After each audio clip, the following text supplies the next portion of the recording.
Na primavera de 58 a.C., 260 mil homens destroem deliberadamente o próprio país. Eles queimam suas casas, não porque o inimigo tenha chegado, não porque o fogo tenha fugido ao controle. Eles as incendeiam com as próprias mãos, aldeia após aldeia, povoado após povoado, por toda a planície da Gália. 12 cidades principais, 400 aldeias, milhares de construções particulares. Tudo o que foi erguido por gerações é entregue às chamas. O grão que não podem carregar, também. O gado, que poderia atrasar a marcha das colunas, também. O povo destrói seu passado para não cair na tentação de retornar.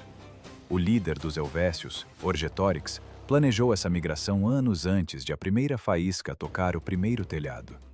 Ele formou uma aliança de 3 tribos, os Helvécios, os Rauracos e os Tulingos.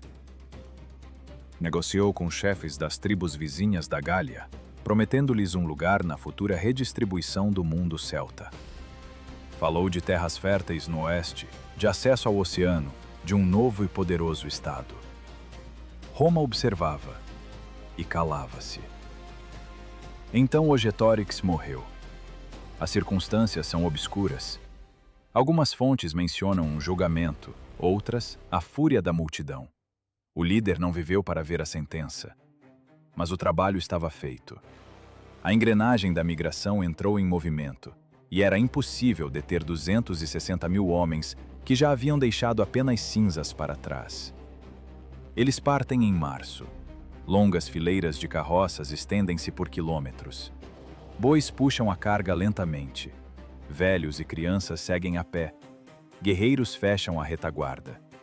Diante de nós não está um exército, é um povo em movimento, o que, de certa forma, é mais assustador do que qualquer tropa. Um exército tem uma retaguarda para onde recuar, mas essas pessoas já não têm para onde voltar. O caminho segue para o oeste. A primeira barreira, o rio Ródano. A primeira passagem, estreita, a única viável, através das terras dos Séquanos. Mas isso virá depois. Primeiro, o Ródano. E é aqui que surge o homem sem o qual esta história seria apenas mais um relato sobre a migração de povos. Caio Júlio César, em 58 a.C., encontra-se em uma posição que, em Roma, costumava-se ocultar. Dívidas colossais, reputação brilhante, porém cara, inimigos políticos poderosos. Sua nomeação como governador da Gália Narbonense e da Ilíria não é um presente do destino. É uma boia de salvação lançada a um homem que não tem como pagar seus credores. Província, comando militar, legiões. A fórmula pela qual as dívidas de Roma são convertidas no ouro dos povos submetidos. César tem 41 anos, é astuto, implacável e entende perfeitamente que seu futuro político em Roma vale exatamente o saque e a glória que ele trouxer do norte. Quando os relatórios sobre o movimento dos Helvécios chegam a ele em Roma, ele parte imediatamente. 7 dias a cavalo até Genebra. Uma velocidade incrível, mesmo para os padrões romanos. Isso não é o zelo de um patriota. É o reflexo de um predador que farejou uma oportunidade. Em Genebra, uma coorte de soldados e uma delegação de líderes helvécios o aguardam. Os chefes dizem, desejam uma passagem pacífica pela província, não pretendem causar danos, pedem permissão. César responde, é preciso refletir, que retornem nos idos de abril. Os líderes partem. César dá ordens imediatas. Em 18 dias, na margem norte do Ródano, ao longo de 19 milhas, do lago de Genebra à Cordilheira do Jura, ergue-se uma muralha contínua de 16 pés de altura. Diante dela, um fosso. Fortificações de madeira a cada poucas centenas de passos. A ponte sobre o rio é desmontada. Quando os helvécios retornam nos idos de abril em busca de uma resposta, César já está entrincheirado atrás da muralha. A resposta é não. Os líderes tentam forçar a travessia. Destacamentos tentam cruzar o val à noite, com jangadas e barcos. Em cada tentativa, são recebidos por soldados na muralha. Em cada tentativa, são repelidos. Terra e madeira tornaram-se uma barreira intransponível. 260 mil homens estão diante de uma fortificação que não existia há uma semana e percebem que a primeira armadilha se fechou. Os líderes olham para a muralha.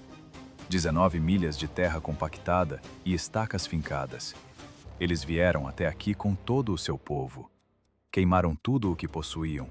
Não há caminho de volta. E à frente, uma muralha que não existia há 2 semanas. O Conselho das Tribos reúne-se imediatamente. A decisão é única: procurar outro caminho. A opção é uma só. Desfiladeiros estreitos nas montanhas do Jura, nas terras dos Séquanos. Uma passagem tão apertada que 2 carroças não conseguem se cruzar. Penhascos pairam sobre a estrada de ambos os lados. Um pequeno destacamento seria capaz de defender esse corredor contra qualquer exército.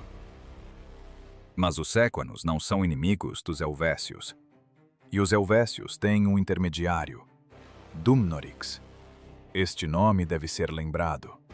Édo de origem, irmão do líder de Vicíaco, um homem com o carisma de um mercador e a alma de um jogador.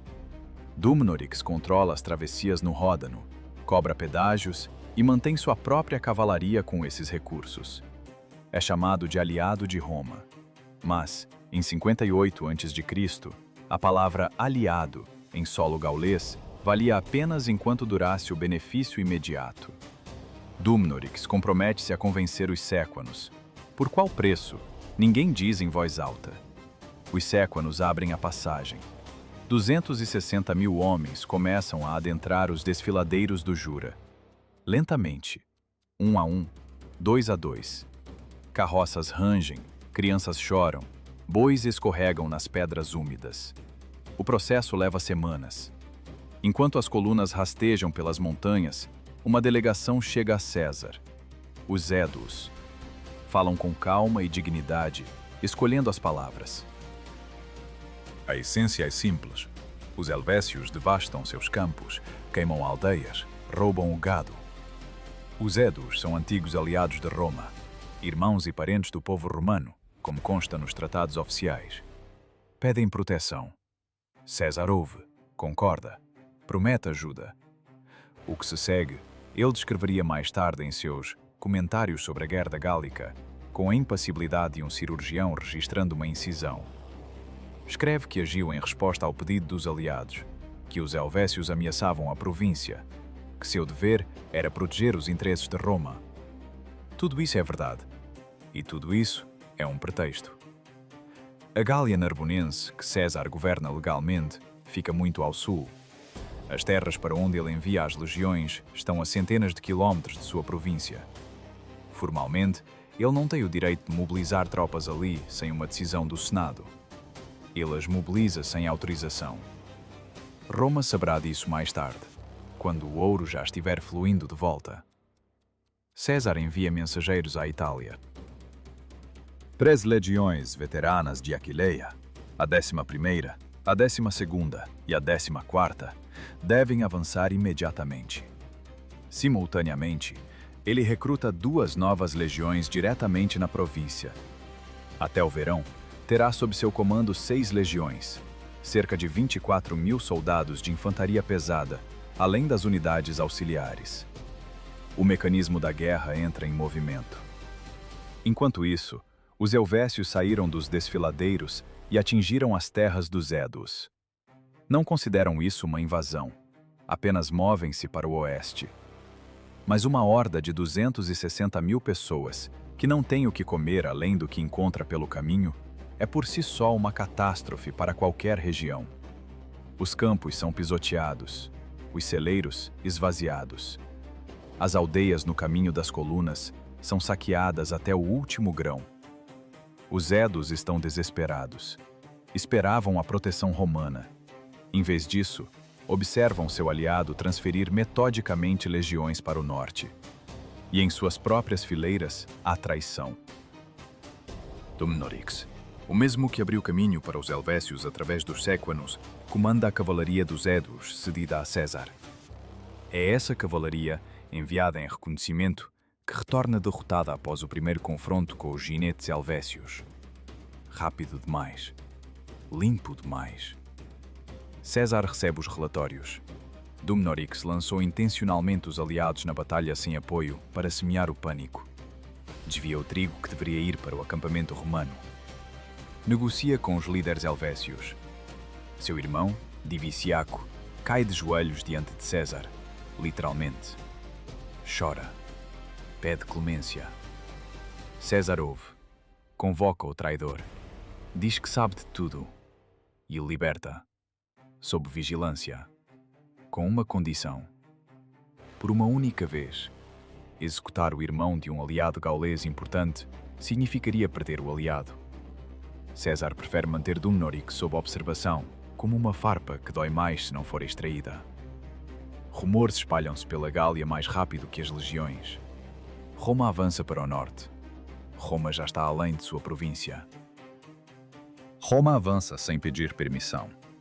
Os líderes das tribos, do Reno ao Oceano, pronunciam pela primeira vez o nome de César, não como o de um funcionário distante, mas como o nome de uma ameaça. Os helvécios não têm tempo para a alta política. Seguem em frente. Atrás deles, cinzas. À frente, terras que ainda precisam ser conquistadas. E, atrás deles, a poucos dias de marcha, 6 legiões romanas apertam o passo. O rio Arar não tem pressa. Ele flui tão lentamente que César escreveria em seus comentários: é quase impossível determinar em que direção a água se move. Largo, calmo, indiferente.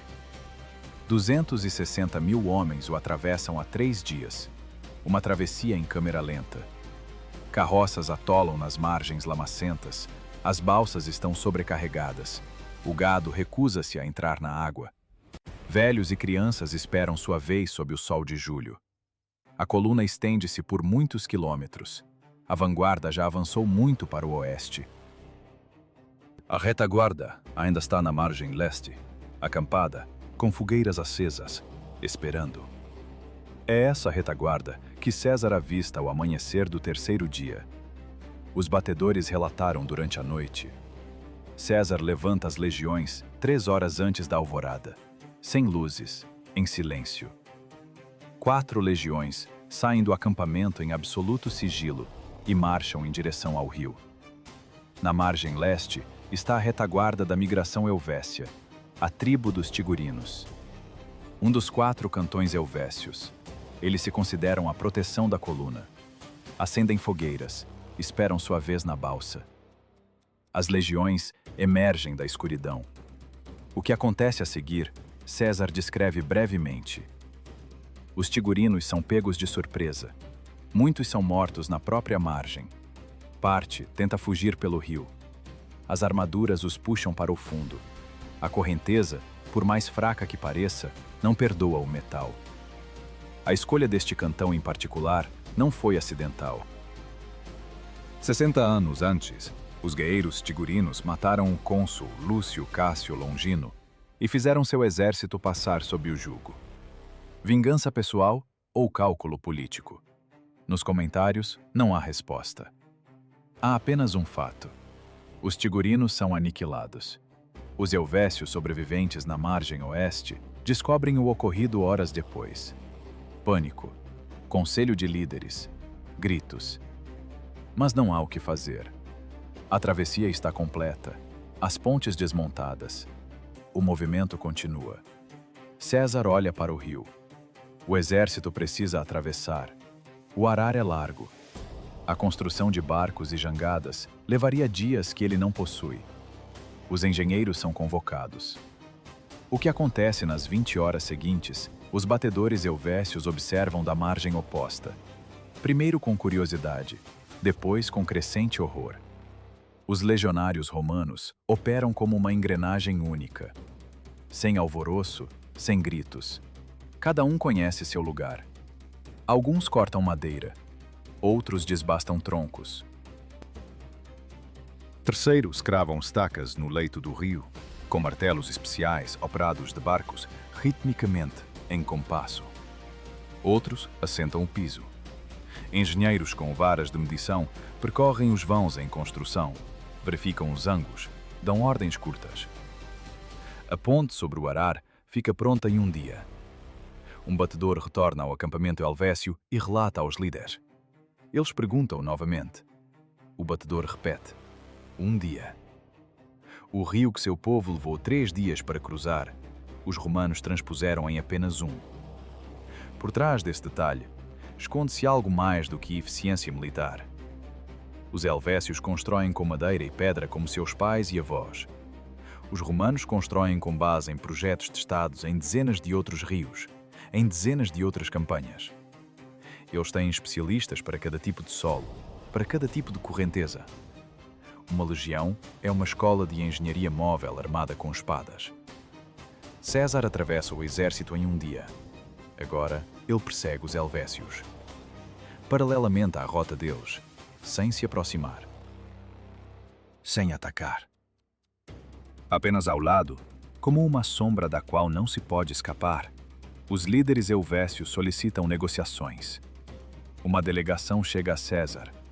Quem fala é Divicão, um velho líder, o mesmo que, 60 anos antes, comandou o exército que derrotou Cássio. Ele se mantém ereto, fala sem súplicas. Suas palavras César registra quase literalmente. Divicão oferece paz. Os helvécios estão prontos para se estabelecer onde Roma indicar. Não buscam guerra. Mas, se Roma quer guerra, que se lembre do que já aconteceu com os exércitos romanos que se puseram no caminho do povo helvécio. 60 anos atrás. Cônsul Cássio. O jugo.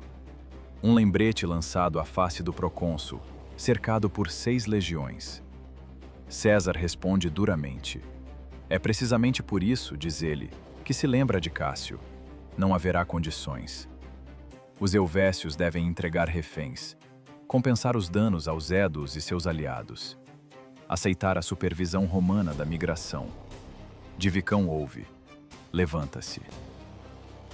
Os helvécios estão acostumados a receber reféns, diz ele. Não a dá-los. A delegação parte. As negociações terminaram. A guerra não. Ela ainda não começou de verdade. Mas agora ambos os lados sabem. Não haverá mais palavras. A ponte sobre o Arar fica para trás. O rio lento flui sob seus pilares na mesma direção de antes. Mas as legiões já sabem. Para a frente. César não recebe trigo, um fato simples. Um exército de 24.000 homens consome toneladas de grãos todos os dias. Os éduos prometeram suprimentos. Juraram. Passa um dia, outro, o terceiro. As caravanas não chegam. Os legionários comem rações secas. Depois, apenas metade. Um soldado com fome não é apenas um inconveniente. É o início do colapso da disciplina. César sabe disso melhor do que ninguém. Ele convoca os representantes dos éduos. Eles hesitam, trocam olhares, citam a colheita atrasada, as estradas lavadas pelas chuvas, a falta de transporte. César ouve. Então, pronuncia um nome. Dumnorix. O mesmo de sempre. O trigo está sendo desviado. Por sua ordem ou com sua conivência, a diferença é irrelevante, o resultado é o mesmo. César não toca em Dumnorix, mas não esquece. O exército continua a marcha de estômagos vazios. 15 milhas por dia pelas estradas gaulesas, sob o sol de verão, em armadura completa. Os helvécios marcham paralelamente, a poucas milhas de distância. Nem uns nem outros atacam. Uma proximidade estranha e tensa de 2 massas humanas colossais, movendo-se na mesma direção e aguardando o momento certo. O momento surge de onde não se espera. César lança a cavalaria em reconhecimento. Cerca de 4.000 ginetes, romanos e aliados, incluindo éduos. A tarefa é simples. Estabelecer contato com a retaguarda helvécia, sondar pontos fracos, relatar. A retaguarda helvécia os encontra primeiro. 500 cavaleiros. Não 4.000, 500. Uma proporção de 8-1 a favor de Roma. Em poucos minutos, 4.000 cavaleiros romanos e aliados fogem em debandada para o acampamento. 500 cavaleiros helvécios os perseguem pela estrada, como pastores conduzindo gado. Aqui entra em jogo uma tática que seria descrita por várias fontes. Entre os cavaleiros atuam guerreiros de infantaria leve, rápidos, treinados para agir em dupla com o cavalo. Enquanto o cavaleiro luta, o guerreiro a pé esgueira-se por baixo, sob a barriga do cavalo, sob o escudo. Os cavaleiros romanos não estão preparados para isso. Os cavalos se assustam, a formação se desfaz. E, quando a formação se desfaz, não é mais um combate, é uma caçada. César observa o retorno de sua cavalaria. Ele não grita, não perde o controle. Vira-se e entra em sua tenda. Precisa pensar. No acampamento, um silêncio de horror. Os soldados viram tudo. 4.000 dos seus fugindo de 500 inimigos. Legionários famintos e exaustos olham para o acampamento helvécio com um novo sentimento, mais perigoso que qualquer inimigo: a dúvida. César sai da tenda com uma decisão. Bibracte. A maior cidade dos Edos fica a poucos dias de marcha para o norte. Lá estão os celeiros, os depósitos de suprimentos. Aquilo sem o qual, em uma semana, o exército deixará de ser um exército e se transformará em uma multidão armada e faminta. César desvia a rota da coluna. Ele se afasta dos helvécios, intencionalmente, conscientemente. As legiões mudam de direção e marcham para Bibracte. Ao amanhecer, os vigias helvécios veem um lugar vazio onde ontem estavam as fortificações romanas. Cavalgam até os líderes. Eles saem de suas tendas e olham para o horizonte. Roma se retira.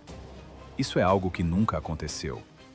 César, o mesmo que brotou da terra como uma muralha no Ródano, que lançou uma ponte sobre o Arar em um dia, que marchou em seus calcanhares sem trégua, agora vira as costas e recua.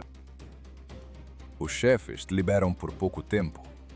A conclusão é uma só. Os romanos estão acuados. Após o desbaratamento da cavalaria, estão assustados. É preciso perseguir, imediatamente. Antes que se recuperem, antes que cheguem a Bibracte e se reabasteçam. A decisão parece óbvia, lógica, ditada pelo próprio curso dos acontecimentos. Os perseguidores e as vítimas trocam de lugar, e os chefes fazem exatamente o que deveriam fazer. Exatamente o que César precisa. Sobre a perseguição, ele soube pelos batedores antes mesmo que a vanguarda helvética conseguisse se aproximar. Ele detém a coluna, reúne os oficiais, dá as ordens. O comboio de bagagens sobe para a colina mais próxima, sob a proteção da cavalaria.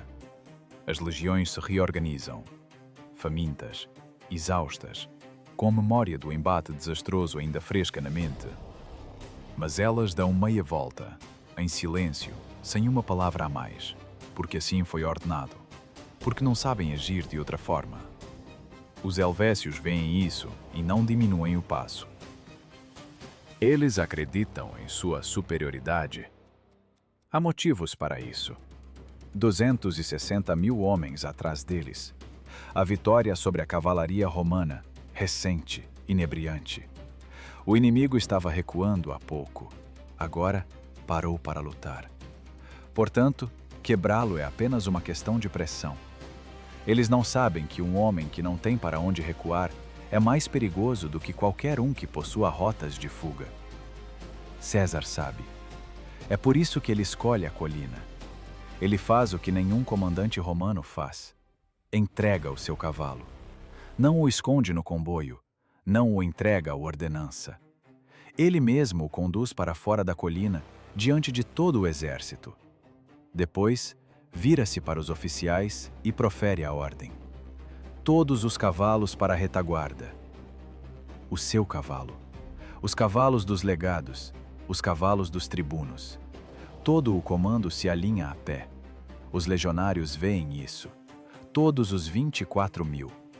O significado do gesto é direto e implacável. Não haverá recuo. Não porque não haja para onde ir, mas porque não haverá. E pronto. O comandante fica ao lado do soldado. Morrer ou vencer, juntos. Isso não é teatro, é mecânica. César remove a última saída psicológica. Quando não há para onde ou em que fugir, o homem luta de outra forma. A colina não foi escolhida por acaso. A encosta é íngreme o suficiente para que os atacantes se cansem antes do impacto. Larga o bastante para desdobrar 4 legiões de frente. O topo oferece visibilidade por milhas à frente. Tudo é visível de cima. O inimigo de baixo não vê nada além de escudos e elmos acima da crista. 4 legiões veteranas, a 7ª, a 8ª, a 9ª e a 10ª, ocupam o meio da encosta. César as alinha em 3 linhas.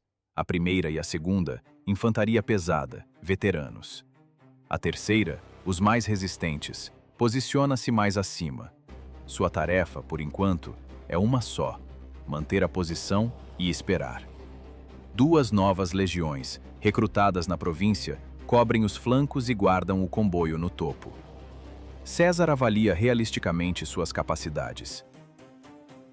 A cavalaria aliada está dispersa. O exército posicionou-se.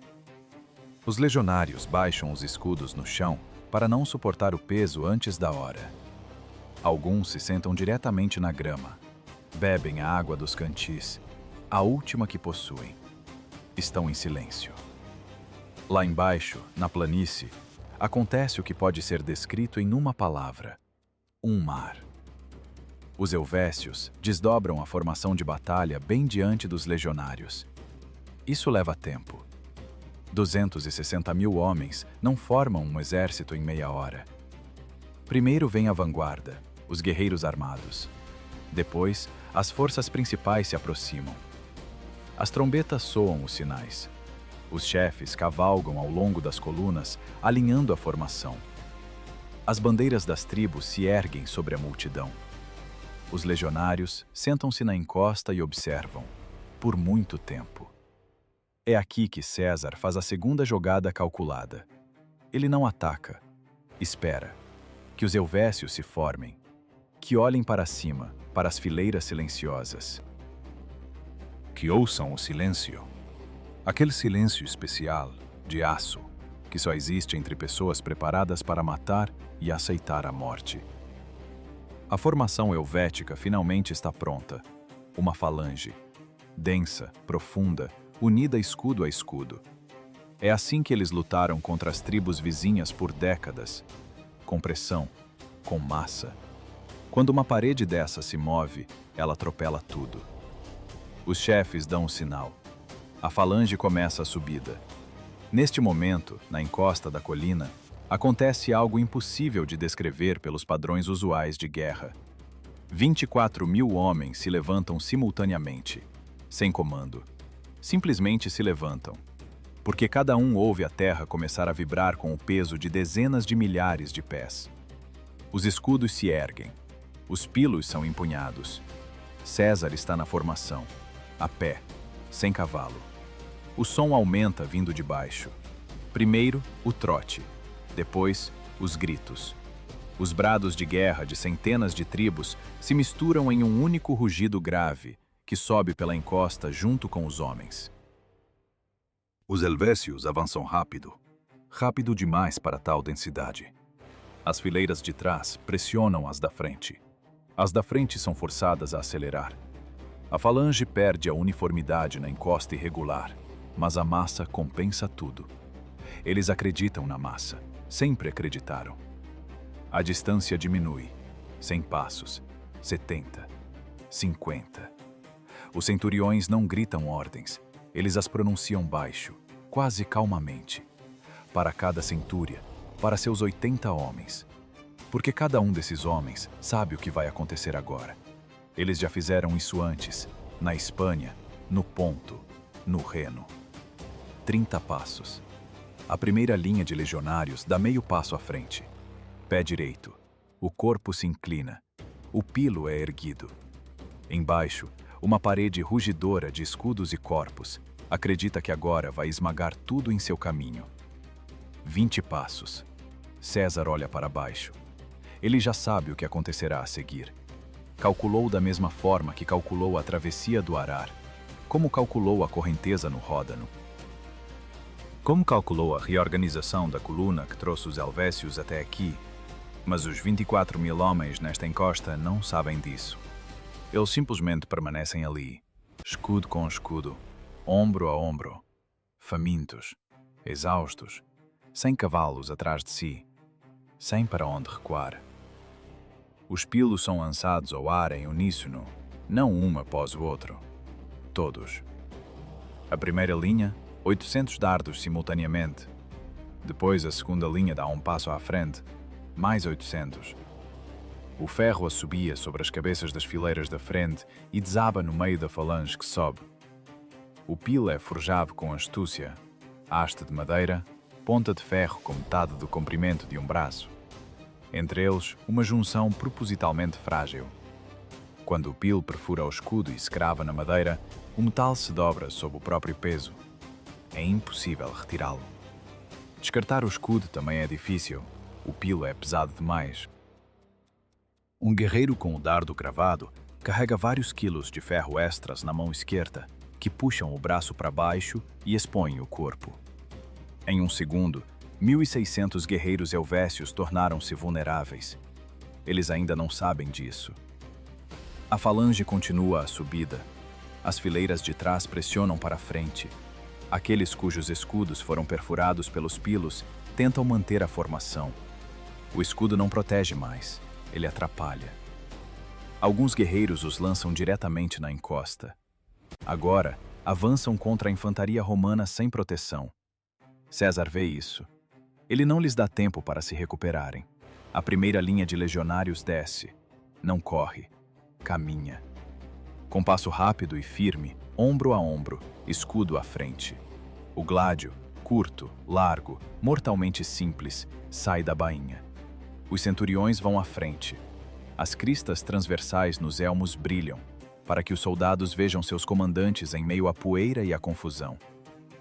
O choque. Duas paredes se encontram na encosta, com um som que pode ser ouvido a uma milha de distância. Madeira contra madeira. Metal contra metal. Corpos contra corpos. Não é o som de batalha dos poemas. É um impacto surdo, abafado, como o de um saco de grãos caindo no chão, multiplicado por milhares. A falange helvética pressiona para cima. Massa. Inércia. Dezenas de milhares de homens atrás, que ainda não entendem o que está acontecendo na frente, mas continuam empurrando. Os legionários pressionam para baixo. Escudo no rosto do inimigo. Não para golpear, para se apoiar. Empurrar. Abrir o corpo. E então, o gládio. Uma estocada curta e reta, no abdômen, na garganta, na axila, onde não há armadura. Novamente o escudo. Novamente a estocada. A falange começa a morrer nas primeiras fileiras. Mas os de trás não sabem disso. Eles pressionam para a frente. Os caídos não conseguem cair. Não têm espaço. São sustentados pela multidão atrás. Permanecem mortos em pé até que os próximos os pisoteiem. Os chefes helvécios observam dos flancos. Eles veem que o centro se mantém. Lentamente, com perdas, mas se mantém. A massa ainda pressiona. A primeira linha romana sofre baixas. Os centuriões gritam para manter a formação. Em alguns pontos ela cede, por um segundo, um passo atrás, mas não se rompe. Os chefes ordenam aumentar a pressão. E na encosta, começa o que não se submete a nenhum cálculo. Os feridos não saem do campo. Não tem como. Atrás deles há milhares de seus próprios homens pressionando para a frente. Quem cai é morto em segundos sob os pés. Quem grita é apenas mais uma voz no rugido geral. As fileiras da frente da falange transformam-se em um moedor de carne, no qual ninguém pode recuar nem cair. Os legionários da primeira linha se cansam. Isso é inevitável. Sustentar o escudo, golpear, manter a formação. Após 20 minutos, os braços começam a tremer. César previu isso. Para isso, existe a segunda linha. Ao comando, a primeira dá um passo atrás através da formação da segunda. Coordenado, treinado. A segunda linha se fecha e continua o combate. A primeira vai para a retaguarda, para descansar, enfaixar ferimentos e se posicionar novamente. Os helvécios não sabem fazer isso. Eles não têm substituição, têm apenas a massa. E a massa começa a minguar. Não imediatamente, não rápido, lentamente, como um rio que seca no verão, imperceptivelmente, até que, de repente, percebe-se que o leite já está visível. As fileiras da frente da falange rareiam. As de trás, não sentindo a pressão anterior, hesitam por um segundo. Esse segundo é o suficiente. César vê a hesitação. Ele olha para a terceira linha, os veteranos, que estavam mais acima, que permaneceram em silêncio o tempo todo. Eles viram tudo. Eles esperaram. O sinal é curto. A terceira linha desce, frescos, descansados, com escudos pesados e lâminas afiadas. Entram na batalha, onde a primeira e a segunda linhas já quebraram a barreira psicológica do inimigo. Porque o guerreiro helvécio, que pressionou para frente por 1 hora, vê homens descansados à sua frente e entende que Roma tem algo que ele não tem. Reservas. A falange começa a recuar. Não a fugir, a recuar. Primeiro lentamente, com dignidade. As fileiras de trás se viram. As do meio retrocedem. Os chefes gritam para que se mantenham firmes. As trombetas dão um sinal de retirada para a montanha vizinha, para as posições de reserva. A encosta fica com César. Está coberta de corpos, principalmente helvécios, mas não apenas. As primeiras linhas das legiões também perderam homens. Centuriões com cristas transversais jazem entre os soldados. Esse também é o preço. Os legionários param. Observam a falange em retirada. Alguns pensam que o pior já passou. Ninguém sabe que do norte, em meio à poeira no horizonte, já se move algo que quase colocará tudo a perder. A primeira e a segunda linhas começam a descer. A terceira vem em seguida. 24.000 homens descem atrás da falange em retirada, metodicamente, mantendo a formação, abatendo os retardatários. Os centuriões gritam para não se dispersarem. Os legionários ouvem, mas o passo acelera por instinto de perseguição. O inimigo recua. É preciso alcançá-lo. É exatamente por este momento que 15.000 homens esperavam. Eles caminhavam na cauda da coluna helvética. Os boios e os tulingos, tribos aliadas que fechavam a enorme marcha dos migrantes. Enquanto a falange pressionava de frente, eles ficaram de lado, esperaram, observaram. Agora, eles veem o que precisam. A formação romana esticou-se na descida. Entre as fileiras surgiram brechas, pequenas, mas reais. O flanco direito avançou um pouco mais que o esquerdo. Os centuriões tentam trazer os homens de volta à ordem, mas a inércia da perseguição é mais forte que os comandos. 15.000 combatentes frescos viram-se e atacam o flanco direito. O golpe vem da poeira, literalmente. O meio-dia do verão gaulês, terra seca, milhares de pés. Visibilidade de apenas algumas dezenas de passos. Os legionários do flanco direito ouvem o rugido antes de verem qualquer coisa. Então, da névoa amarela, surgem escudos, lanças e rostos. As primeiras fileiras do flanco direito recebem um impacto sem preparação. São esmagadas em segundos. Os centuriões gritam, não comandos, mas nomes. Pessoas específicas, centúrias específicas. Aguentar, segurar a direita, fechar as fileiras. As palavras se afogam no rugido. Os legionários do flanco direito fazem o que foram treinados para fazer por anos. Giram 90 graus em movimento, escudos para a esquerda, para receber o golpe. Uma das manobras mais difíceis da tática de infantaria. Girar parte do exército sob ataque, sem romper a ligação com o resto. Nos campos de treinamento, isso é praticado por meses. Aqui, na poeira, nos gritos, entre os mortos, há apenas alguns segundos para executá-la. Eles conseguem. Não perfeitamente, não de forma bela. Algumas centúrias se misturam. Alguém corre na direção errada. Alguém cai e é pisoteado pelos seus. Mas a formação não se rompe. A frente se vira. O exército agora luta em duas frentes simultaneamente. Os helvécios que recuavam ouvem o rugido dos boios e tulingos. Os chefes avaliam a situação instantaneamente. As trombetas dão o sinal inverso. A falange para, vira-se, retorne montanha acima. Os legionários, que há pouco perseguiam os que partiam, veem que eles retornam, com novas forças, com escudos erguidos, com gritos de guerra nos quais agora não há desespero. Há algo parecido com o triunfo. César está no centro. Ele vê tudo. Não se move. Observa. Depois, vira-se para o legado e pronuncia uma palavra. O legado corre, a pé, ao longo da linha até o comandante da 4ª coorte. A ordem é transmitida pela cadeia em 30 segundos. A terceira linha, os veteranos, que já haviam entrado em combate e recuado, avança novamente.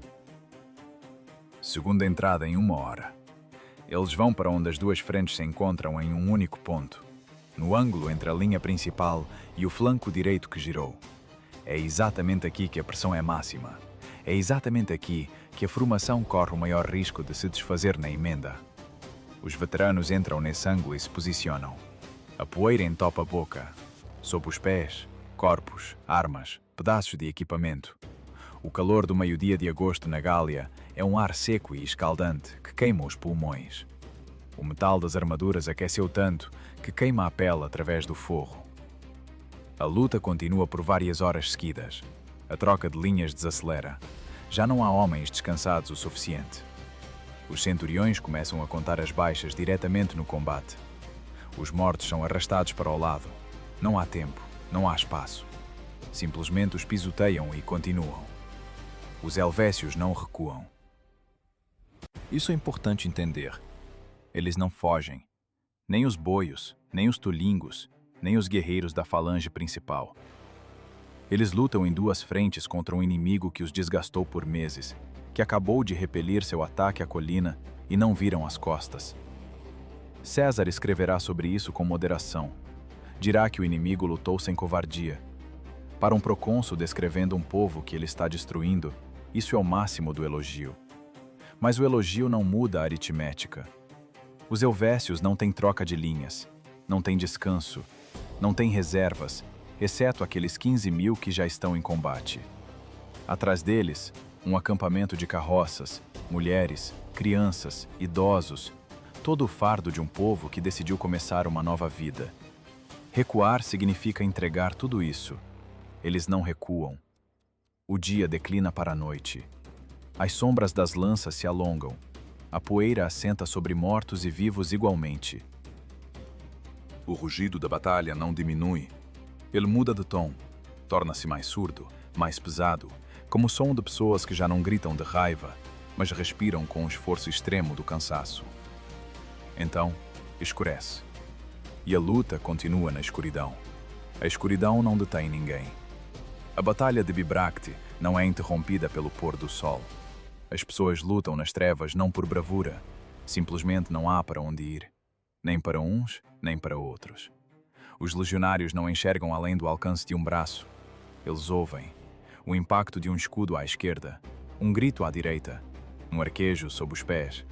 Um centurião grita o nome da coorte em algum lugar atrás, na escuridão, e essa voz torna-se o único ponto de referência no caos negro da noite gaulesa.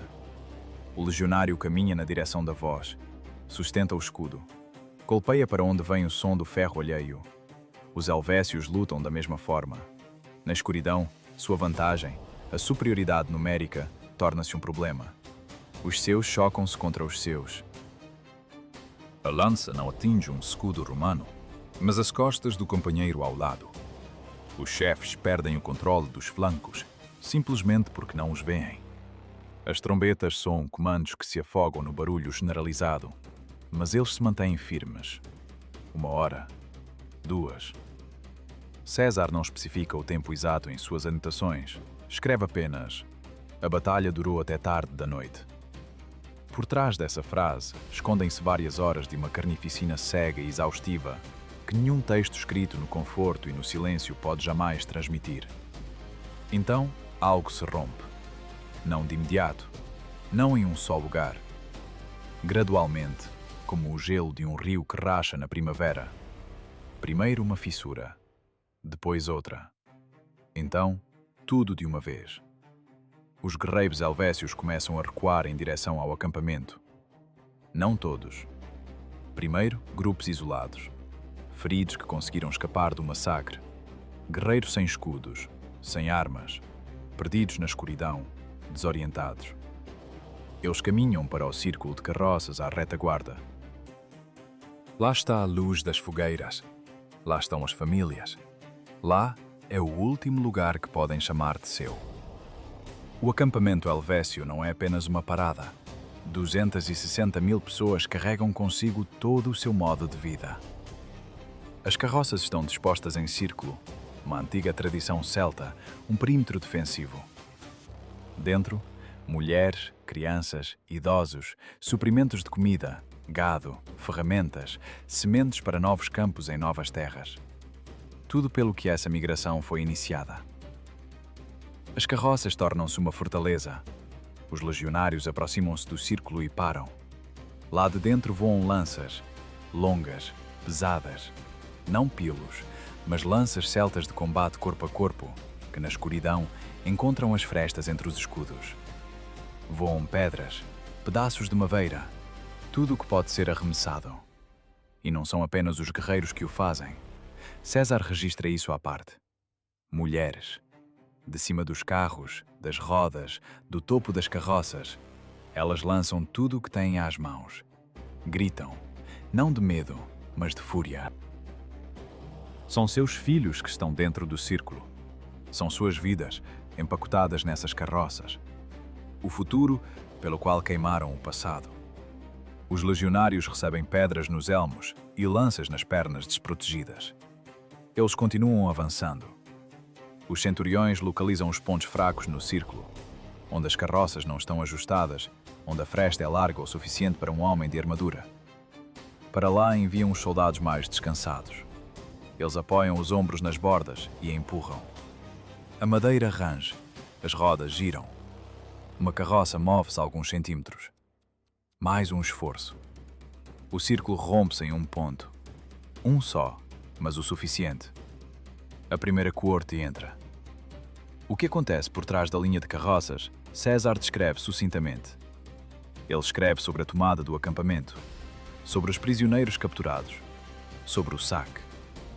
Ele não registra os detalhes, seja por serem óbvios demais para um diário de guerra, seja por ser preferível não registrar certas coisas. A resistência dentro do círculo continua.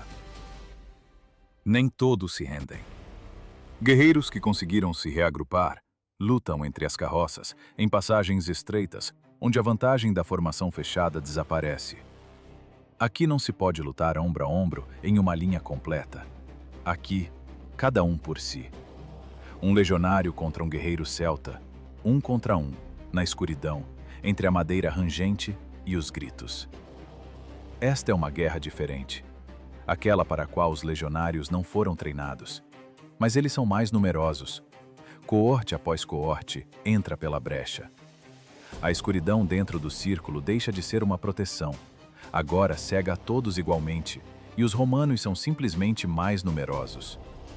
A resistência extingue-se em focos isolados. Aqui, um grupo de guerreiros luta até o fim ao redor de uma família. Ali, um combatente solitário com uma lança sobre um camarada caído.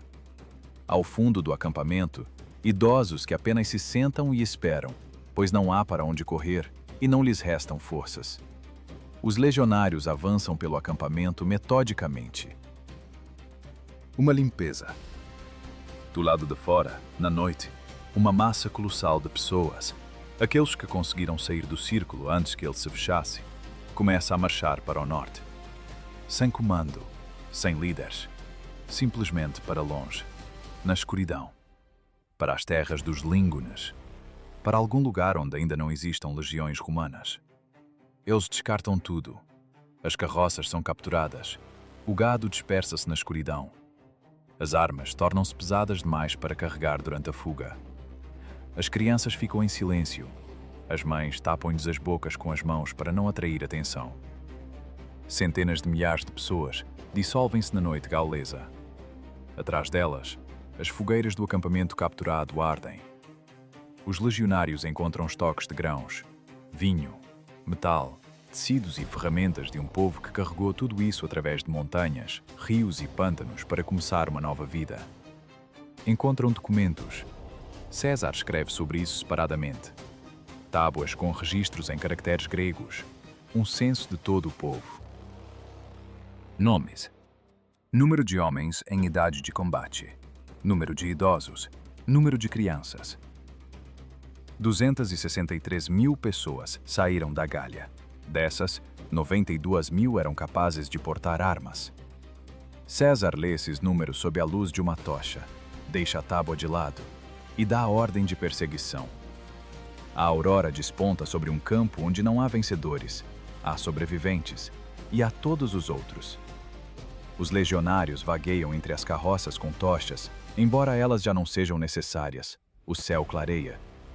Eles pisam sobre corpos, contam, empilham o que foi capturado. Trabalham em silêncio, aquele silêncio peculiar de quem matou a noite inteira e agora não encontra palavras para o que vê. O acampamento Helvécio à luz do dia é um desastre em detalhes. Carroças tombadas, pertences espalhados, pentes, fivelas, sandálias de criança, novelos de lã, sementes em sacos de couro. Os deuses de alguém, esculpidos em madeira, jazem na lama. Um caldeirão de cobra com restos de comida. O de jejum que ninguém conseguiu terminar. Pegadas pequenas, de criança, levam à borda norte do acampamento e terminam onde a grama começa. César entra acompanhado dos primeiros centuriões. Ele olha para as tábuas do censo, para os números escritos por mão alheia. 263 mil. Desses, 130 mil eram idosos, mulheres e crianças, inaptos para o combate. O lastro da grande migração. Agora, o despojo. A ordem é simples. Prisioneiros para as correntes. Mercadores de escravos acompanham cada exército romano. Isso não é coincidência, é logística. Eles conhecem as rotas, conhecem os preços. Um escravo gaulês, jovem, saudável, vale no mercado romano o que um legionário ganha em meses. César sabe disso melhor do que ninguém. Ele ainda está mergulhado em dívidas. Os capturados alinham-se em colunas. Eles não gritam. Um detalhe importante. Pessoas que sobreviveram à noite no círculo de carroças já esgotaram seus gritos. Caminham em silêncio, segurando as crianças pelas mãos, olhando para a frente. Para onde exatamente, nenhum deles sabe.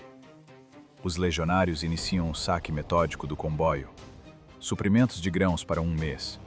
Metal fundido em barras ainda em casa, antes de a casa ser queimada. Ferramentas de carpinteiro. Folhes de ferreiro. Teares desmontados para o transporte. Tudo o que um povo leva consigo quando parte para sempre e planeja construir um novo mundo do zero.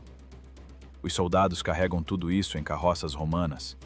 Um novo mundo será construído, mas não por eles.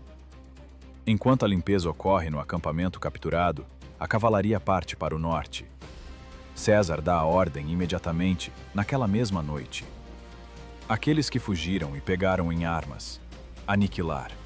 Os demais, retornar.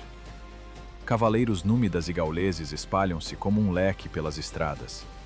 Encontram rastros facilmente. Galhos quebrados demais, objetos descartados, pegadas na lama perto de riachos. As colunas de refugiados são alcançadas ao final do primeiro dia. Isso já não é um povo, é uma multidão. Pessoas que fugiram a noite toda sem rumo, sem comida, sem comandantes. Famílias misturaram-se. Crianças ficaram para trás. Feridos arrastam-se na retaguarda. Quando a cavalaria aparece no horizonte, primeiro a estrangeira, depois a própria, já em correntes, algo se quebra definitivamente. Eles param. Sentam-se no chão, ali mesmo na estrada. Esperam. César dita as condições imediatamente, sem esperar que os líderes lhe sejam trazidos. As condições são transmitidas por intermediários, curtas, sem cerimônias. Entregar reféns, render armas, Apresentar-se. Os líderes deliberam por pouco tempo. Um povo que se senta na estrada e espera pela cavalaria não possui poder de barganha. Mas um deles não vem. Catamantalo. Seu nome aparece nas fontes apenas uma vez. Ele parte para o norte com um pequeno destacamento. Tenta alcançar as terras germânicas, o Reno, Ariovisto, para onde César ainda não chegou. Este envia um destacamento separado em sua perseguição, com cartas para as tribos vizinhas, deter e entregar. Catamantalo é entregue dias depois. Ele é trazido a César. O que acontece a seguir, as fontes não especificam. César escreve apenas que o líder foi devolvido. O destino posterior é o silêncio. Nos diários de guerra romanos, o silêncio geralmente significa apenas uma coisa. Os líderes restantes permanecem diante do procônsul. São outras pessoas, diferentes daquelas que queimaram suas casas na primavera. Aquelas estavam cheias de propósito. Estas estão vazias. Atrás delas, os restos de um povo que há 3 meses contava 263.000 almas. César toma as tábuas do censo. Olha para os números. Depois, olha para os líderes. Ele lhes diz quantos restaram. 110.000. Pouco mais que isso. Os demais, mortos em batalha, afogados em travessias, perecidos na estrada, vendidos como escravos, dispersos pelas florestas.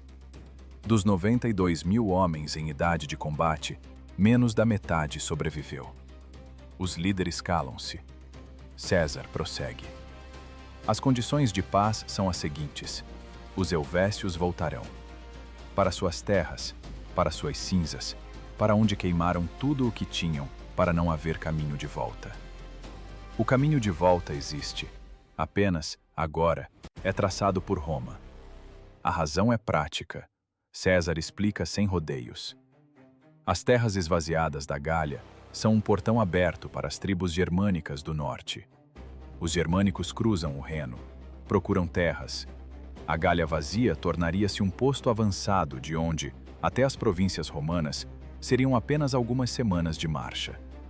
Helvécios vivos em suas terras são um tampão, um escudo, que Roma não protege, mas usa. Os líderes aceitam as condições. Roma fornece grãos, o suficiente para chegarem em casa, nada mais. As colunas dão meia volta. As mesmas estradas, a mesma poeira, as mesmas montanhas no horizonte, só que agora na direção oposta. E em vez de 263.000 pessoas com esperança, 110.000 com olhares vazios. Eles caminham para o leste, para as cinzas, para reconstruir o que eles mesmos destruíram, em uma terra que não é mais deles. Porque a terra onde o tampão romano se assenta pertence a Roma. Mesmo que Roma nunca lá estacione uma única legião. A poeira assenta na estrada atrás da última coluna. César observa-os por tempo suficiente. Depois, vira-se. Ao seu encontro, já vêm cavaleiros do norte. Não são inimigos. São líderes gauleses, com comitivas, com presentes, com rostos de quem passou a noite decidindo o que dizer e não se decidiu. Eles vêm congratular o vencedor. César recebe-os, ouve os discursos, agradece, sorri o suficiente para o protocolo. Depois, propõe que se reúnam em alguns dias para um grande conselho. Há assuntos que exigem discussão, importantes, que dizem respeito a toda a Gália. Os líderes concordam, naturalmente. O que mais poderiam responder a um homem que acaba de aniquilar, em um dia, a maior migração de povos da história do mundo celta? O conselho reúne-se. Representantes de quase todas as grandes tribos comparecem: éduos, séquanos, arvernos, biturigas. Sentam-se na tenda do procônsul e falam por turnos, educadamente, com dignidade, na língua da diplomacia que seus pais lhes ensinaram. E então, um deles diz o que todos pensam. Divisíaco, líder dos éduos, irmão de Dumnorix, o homem que caiu de joelhos diante de César pedindo perdão para o traidor. Ele levanta-se e fala sobre os germânicos. Ariovisto, rei dos suevos. Ele cruzou o Reno há alguns anos com um pequeno destacamento. Depois voltou com um maior. Depois outro. Agora, nas terras gaulesas, há 120.000 guerreiros germânicos que não pretendem ir a lugar nenhum. Eles tomam reféns, exigem grãos, ocupam os melhores campos. Kivicíaco diz isso em voz baixa, quase sem entonação, como se fala de coisas que se teme dizer em voz alta. Ele olha para César. Os outros líderes também olham. Esperam. César escuta. Acena positivamente. Toma notas. Ele já sabe o que vai responder. Sabia antes mesmo de o conselho começar. Porque naquele recinto acontece exatamente o que foi arquitetado durante todo este ano. Os helvécios foram o primeiro ato, os germânicos o segundo. Os líderes gauleses que vieram parabenizar o vencedor e ficaram para implorar por proteção. Isso não é diplomacia. É uma rendição que ninguém ousa chamar pelo nome.